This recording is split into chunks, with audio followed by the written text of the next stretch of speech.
Paper Mario, a series that I'm known for being obsessed with and talking about a little too much. So, the Origami King released just 2 years ago now. It had its second anniversary. You can see a lot of posts on Twitter about it because it's a fairly popular game. But that marks an important date, because we're now about halfway to the next Paper Mario game, considering that it releases 4 years after the Origami King released. Because it happened basically the same thing for Sticker Star and Color Splash. They kind of released like 4 years apart and everything. So it seems to be kind of like a 4-year schedule ever since like the modern Paper Mario games kind of started. And I guess the original Paper Mario game, A Thousand Year Door, also kind of followed that schedule a little bit, because the original game released in the year 2000 in Japan, and then Thousand Year Door released in 2004. So basically, kind of like the average for most Paper Mario games is like a 4-year gap. So it's safe to assume that the next game is releasing in 2 years, in 2024. So I just wanted to start speculating here, because we're at a place where there really isn't too much discussion about Paper Mario, not really too much controversy going on, though there is always controversy in Paper Mario. Like, I mean, the fan base will never stop. But right now, things are a little more calm for the series. Like, all the controversy that has been going on throughout like the Origami King and everything kind of died down last year, even though there are obviously a few conversations on Twitter that kind of burst out and everything. You're not gonna avoid that anytime in the Paper Mario community, but I would say right now is probably like the safe halfway point where not too many people are talking about like the next Paper Mario game, or not talking about the last Paper Mario game, or controversy surrounding it and stuff like that.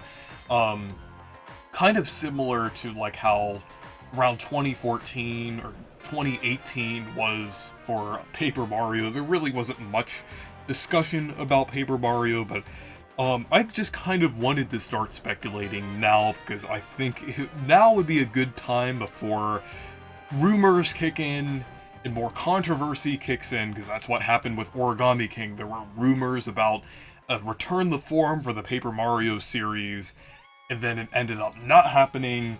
A lot of controversy came out of that, not just because of the leak itself, but also because of the game in general. And with Origami King, I just wanted to kind of start talking about that game a little bit, because it's kind of going to go into my next points. But Origami King, I felt, was a pretty good game.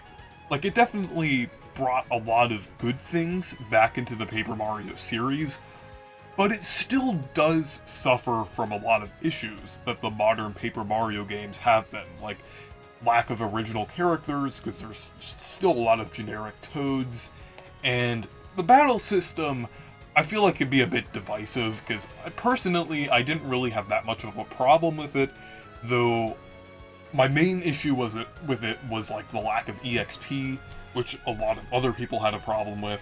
So there definitely is some problems in terms of like the game design and everything, and also like characters and story and different things like that. So there still are problems like that, like, and also like the restrictions and everything, like with the Tanabe interviews and everything. So there was definitely a lot of controversy surrounding that. But overall, I would say that Origami King did kind of push things slightly in a better direction for the series overall. While it may not be that close to the older games, I still feel like it's kind of turning the course of the series in a better way. Like, even though it really didn't do that much, like, it had partners, but they were not permanent partners, and you couldn't control them, and they just really weren't comparable to the partners of the older games, but they were good additions to the story, and they did bring back the concept of partners, and it seems like they could definitely expand upon that concept and kind of bring back more ideas. So, yeah, and like another thing that Origami King did was kind of ditch the consumable system or the disposable item system in place for a more Breath of the Wild-like system, or technically like Animal Crossing, New Horizons, also like with the weapons that break after like a certain amount of uses, or different things like that, but kind of like a weapon durability system, and it also had a permanent base boots and hammer, like the original two games. So it's nice to see that they're shifting things in a better direction. We're just not quite there yet. We're still kind of getting there. So that kind of brings me into what I think the next game will possibly be, because there's definitely a few different outcomes it could be. So the first one, I'm just gonna say the one that I'm probably the most hopeful for, and kind of, I wouldn't say it's unrealistic at this point, because there's a lot of people who want this, but it's still fairly unlikely due to like the state of the series and everything. But that is a return to form, like a full return to form, just like the older battle system and unique characters back and everything like that. Kind of like the first three Paper Mario games, aside from like the gameplay in Super Paper Mario, but basically the gameplay, the first two games, the story and characters of the first three games. Kind of like that. And I could possibly see it happening sometime in the future because there's enough demand for it, and a lot of people have been wanting that style to return, and I definitely agree that's the style that I want to return. It probably wouldn't be exactly the same as it used to due to the fact that there's been like a lot of changes, there's been a lot of time since those games, so there would definitely be a lot of kind of quality of life updates, and definitely some things brought over from the Origami King. I would even say like a lot of things brought over from the Origami King. I'm not sure what, like probably the most realistic art style they're gonna use is like the modern papercraft art style. I know not everyone likes that style. I actually personally prefer the older style of Thousand Year Door, but honestly, I would have to say I don't mind the direction that Origami King went in for its art style, because unlike Sticker Star and Color Splash, it wasn't blatantly trying to be paper. It wasn't just trying to be like a location made out of paper. It's more like paper replicating a location, kind of like a location kind of made out of paper, not really like these unrealistic box trees that Color Splash had, or it's more of like actual environments that just so happen to be made out of paper. And I feel like that's definitely closer to the older games, because it's more of like an area that's kind of trying to be depicted here, and definitely a more immersive kind of area rather than like a small little diorama like Sticker Star and Color Splash were doing. So I wouldn't mind if they continued in that style. I just hope they continue to have like bring back more original characters, because there really wasn't that many in Origami King.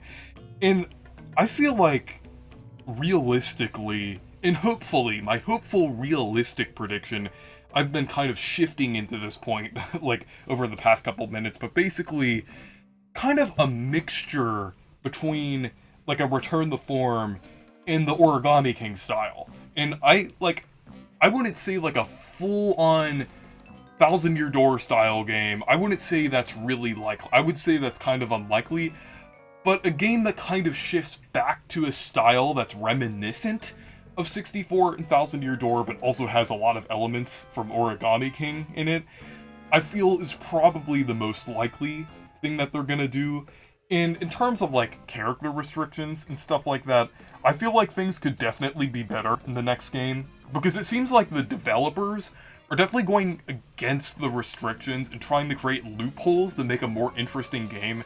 So they're clearly against the restrictions that Tanabe and the IP team are trying to impose onto the Paper Mario games. So eventually, I feel like they could slightly be lifted, if not entirely lifted. That's what I hope. For the next game, I would say that like the character designs and diversity will probably be around the level that it was in Paper Mario 64. Like, or maybe a little, not as detailed as that. Maybe just like almost at Paper Mario 64 is what I'm hoping. Maybe not with the Toads, because I feel like the Toads is kind of a big problem in the Mario franchise in general, in terms of like making them original and different things. But I could definitely see them bringing back like different species or different things like that, especially if they choose to do it in like a different location. Like they don't set the game in the Mushroom Kingdom, they do something like the Thousand Year Door, and kind of have a completely new area, and that would actually give them an excuse to do something completely different and have more like variety for the NPCs and variety for the enemies and everything. So features that I think they could bring back from Origami King along with the older style could be like that, kind of like the mechanic like with the confetti and the paint. I could see them doing that. Because one thing that I really do like about Color Splash and Origami King is the amount of level or kind of overworld interaction. I feel like Thousand Year Door is my favorite game in the series, but I definitely feel like there could be more in the overworld in that game. Sure, there are a lot of puzzles in that game that I like, but I feel like they could do more with the overworld, because things kind of seem like you just fight an enemy, then fight another enemy, and then there really isn't much in between that. I feel like they could definitely do more if they're going to return to the older style. So I feel like definitely things like collectibles and like that whole mechanic, they could possibly bring it into whatever the game's gonna be about. But I could definitely see them do something like that, like just in the more like mechanics and different things too. And I feel like they could definitely bring back more like abilities as well in the overworld. While the abilities in the while the overworld exploration in the modern Paper Mario games is better, I would say that it is a bit lacking with the abilities you have in the overworld. Though Origami King has been an improvement, like there has been like those different abilities, like the lamination suit, and then again with like the thousand-fold arms and different things like that. There are a few things that they're starting to do again, but I feel like it would be nice if we could finally get like full-on overworld abilities back, like other than just like using a hammer and just a couple other things. Kind of like the Thousand Year Door curses. I feel like that would be like a much better system, and it would definitely kind of complement the enhanced overworld interaction. Like it would feel really nice and everything. But yeah, those are probably like possible to happen. I'm not sure if it's entirely likely if we're gonna get like a game that's shifting more towards the original formula. But a lot of things in Origami King do seem to hint that it's going more towards that direction. But there is always the possibility they could do something completely different. Like a completely new formula, like with a completely different battle system and different things like that. And I'm not sure what they would do with that. I'm not sure if they would just continue to have the restrictions and everything, and it would still create like a big mess and everything. I think that's always possible, that they do a completely new formula, but I feel like that wouldn't really be received well. And another possibility is just the Origami King formula again. And if they do that, I do think they would still kind of bring back more things from the older games. Like they might even have an improved partner system and different things like that. I know that kind of does overlap with my point of like the older style and the Origami King style coming together. But what I mean for like a return to the Origami King style is like kind of like that, but more toned down, more basically on the level of Origami King, or basically kind of like the upgrade from Sticker Star the Color Splash. Just like not too much, just still like baby steps in the Paper Mario series and everything. Just like there are some things brought back, and it just mostly follows the formula of Origami King and everything. But ideally, I think they should maybe bring this old style and the Origami King style together, because kind of bring in the aspects that people liked about Origami King, then bring back the old style as well that people really wanted for a long time. I feel like that would probably work best for the next Paper Mario game? We'll have to see. Like, it's Paper Mario. They could really do anything here. Like, for all that we know, they could do like a dating sim, like Super Paper Mario, and that they could just have that as the battle system. Or they could have a battle system where you have to like kart race against every enemy that you fight. It's just like they could literally do anything here. Like, it's Paper Mario, but I really hope that they do keep a lot of the aspects of like the old, like kind of like the older Paper Mario games, kind of bring that back, and also keep some elements from the Origami King that a lot of people liked. So anyways, thank you guys for watching this video. Make sure to leave a like and subscribe for more, and make sure to check out my Discord server and Twitter if you want to. Goodbye.